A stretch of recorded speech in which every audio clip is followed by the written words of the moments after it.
우리나라 무역이 지난 1995년 이후 가장 긴 암흑 터널에 갇혔습니다. 수출이 또 역성장하면서 지난달도 마이너스 무역 성적을 기록한 것으로 나타난 건데요. 취재기자 연결해 보겠습니다. 김정현 기자.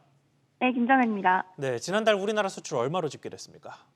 네, 산업통상자원부가 발표한 자료에 따르면 지난달 우리나라 수출액은 496억 2천만 달러로 1년 전보다 14% 줄었습니다.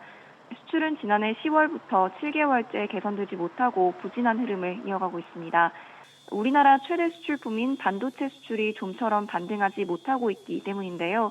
이달 반도체는 1년 전에 비해 41% 감소하며 9개월 연속 마이너스 성장을 보였습니다. 다른 수출 효자 품목인 디스플레이도 29%, 또 석유 제품도 27% 각각 줄었습니다. 반면 자동차와 선박 수출이 각각 40%, 또 59% 늘면서 두각을 나타냈습니다. 수입은 같은 기간 13% 감소한 522억 3천만 달러를 기록했습니다. 원유와 가스 등 에너지와 반도체, 철강 등의 수입이 크게 줄었습니다. 네, 그러니까 수출이 500억 달러가 좀 안 됐고 수입은 520억 달러가 넘었으니 지난달에도 수출보다 수입이 더 많았던 건데 벌써 무역 적자가 1년 넘게 계속되고 있잖아요. 네, 그렇습니다. 이 수출에서 수입을 뺀 무역 수지는 지난달 26억 2천만 달러 적자로 집계됐습니다.